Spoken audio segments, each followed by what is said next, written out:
All right. So my son is just about to turn 1 year old, and I wanted to do a little video out of my own curiosity, and just to put it out there of what my training looked like pre and post baby. So I wanna look at basically the 365 days since my son was born, and then look at the year prior, pre baby, and compare the two. Kind of go over what my training looks like now versus what it looked like then, and look at all the totals and just kind of talk about what I've learned about training over the last year, and probably how that's going to change in the future, and all the things just about kind of what I've done over the last year versus what I did without a kid. So I'm gonna hop into Training Peaks, and then we can take a peek at all this stuff and look at what it looks like pre and post baby. So let's take a look. All right, got my nerd glasses on because we're going to dive into Training Peaks now and get into some of this data that I just love looking at. So right off the bat, if we look here, this column over here is with the baby. This over here, these two charts are pre-baby. So if we just look at the weekly averages, my weekly average since I've had a kid, I've managed to train basically 5.5 hours a week on average. Without a kid, I managed to train 4 hours and 46 minutes without a kid. So I've actually managed to train more with a kid than without a kid. So that's super interesting right off the bat. Now, and then look at the actual totals. I want to get into why this is and what I think is going on here. So look at the actual totals. With the kid, I've ran essentially 90 hours. I've swam 21 and a half. I've biked 168 hours. Did 148 hours pre-kid on the bike. Ran 68 hours compared to, what was it over here? 90. So quite a bit more running with a kid. And then swam essentially the same. That's a bit surprising. I'm swimming's probably the hardest thing for me to get in since I've had a kid. So I'm surprised that those numbers are the same. I've probably recorded some workouts that was swims that weren't actually swims. And then these little things are strength training. I've done a little bit more with a kid as well. Total, I have that written down somewhere. I think total hours, let's see here, what did I have? Total hours is 290 with a kid and 241 without a kid. So I've trained more since I've had a kid than without a kid. So I think we'll just start with the pre-kid year. I'm honestly surprised that it was that low. Not that I managed to train this much with a kid. I'm surprised that the year before I actually trained that little.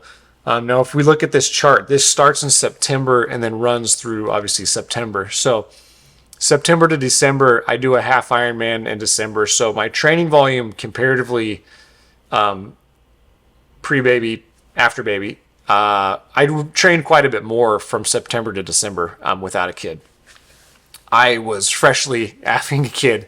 Obviously, he was born in September. I did race in October, both years, and then I still did that half Ironman. But I was obviously that was a brand new kid.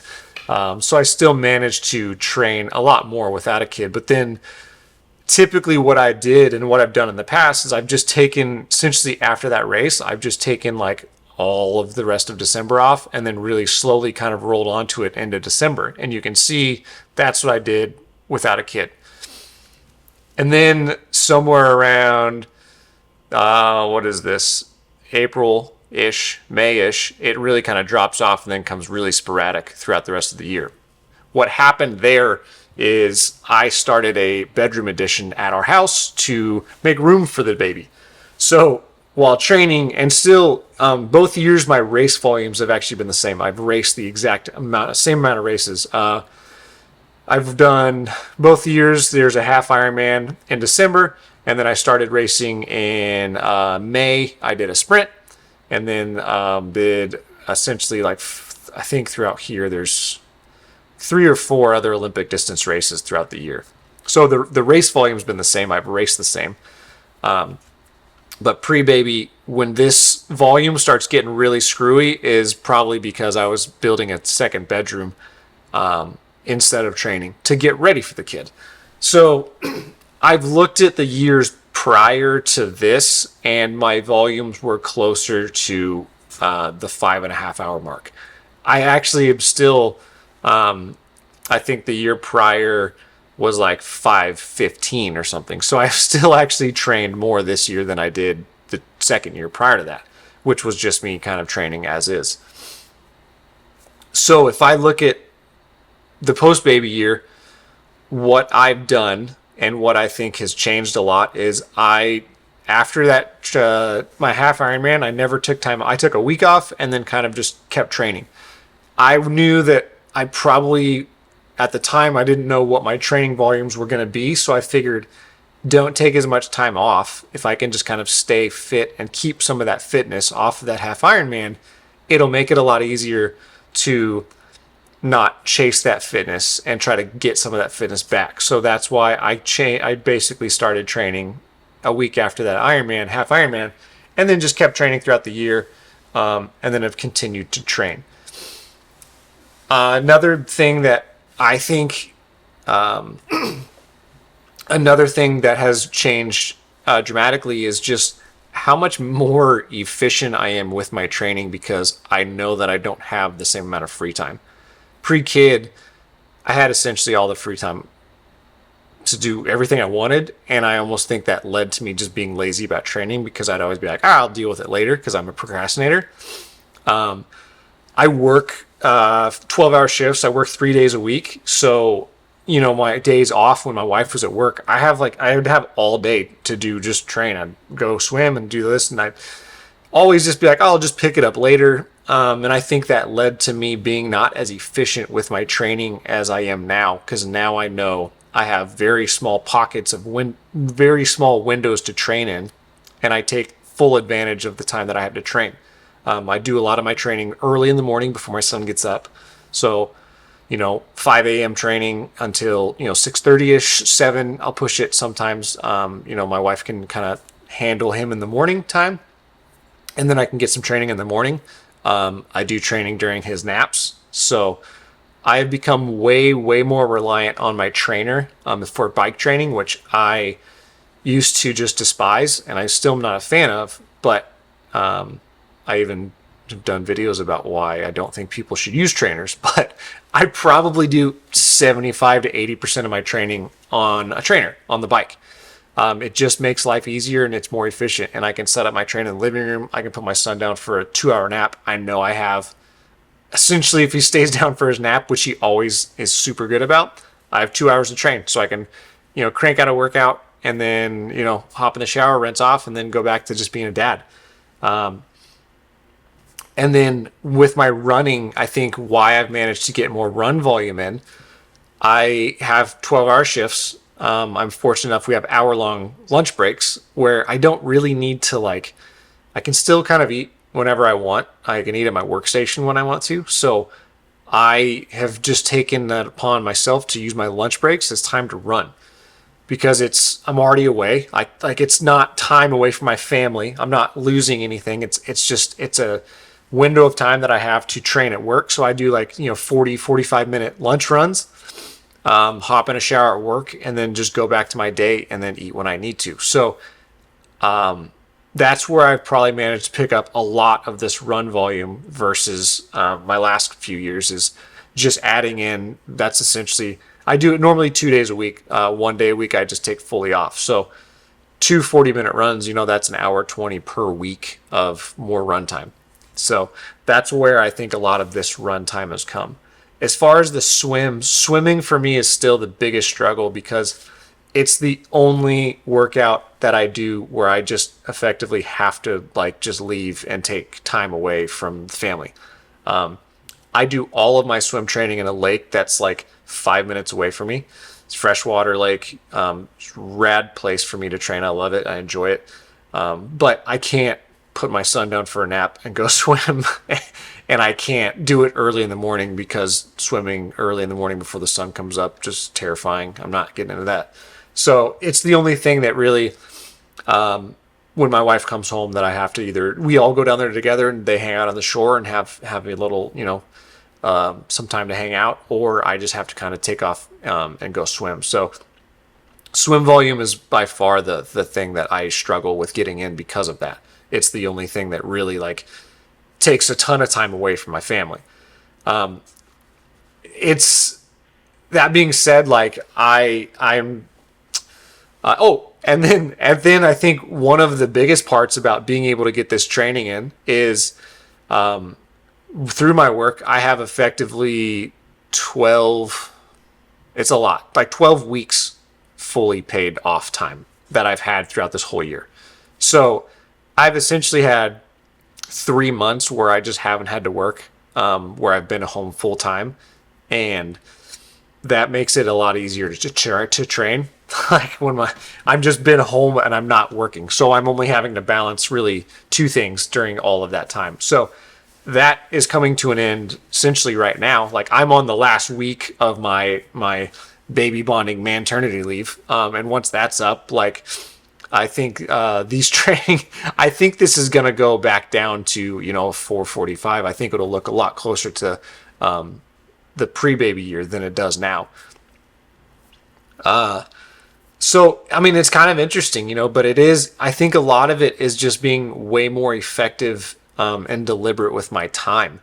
Like I said, I am kind of a procrastinator.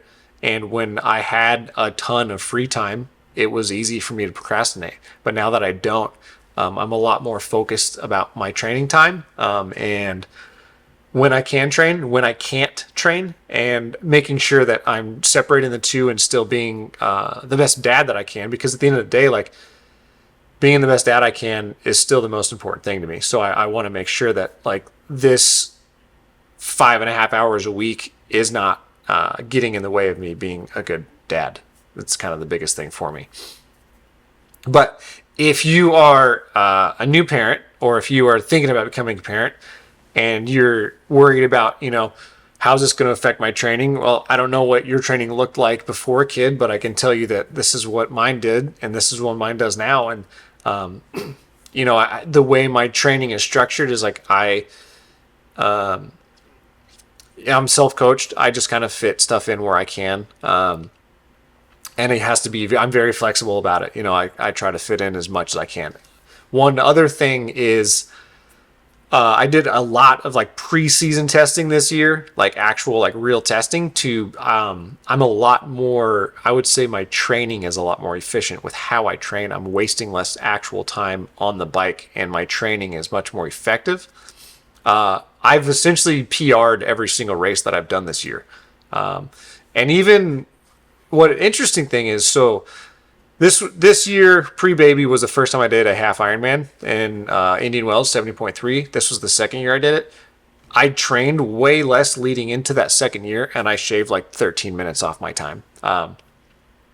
Looks like notably less training kind of going into it. So that was interesting looking at that going into that half Ironman. I think if I had known that ahead of time, I would have been a little bit more hesitant to go into that race. But I think the half Ironman I did it in like 5:29.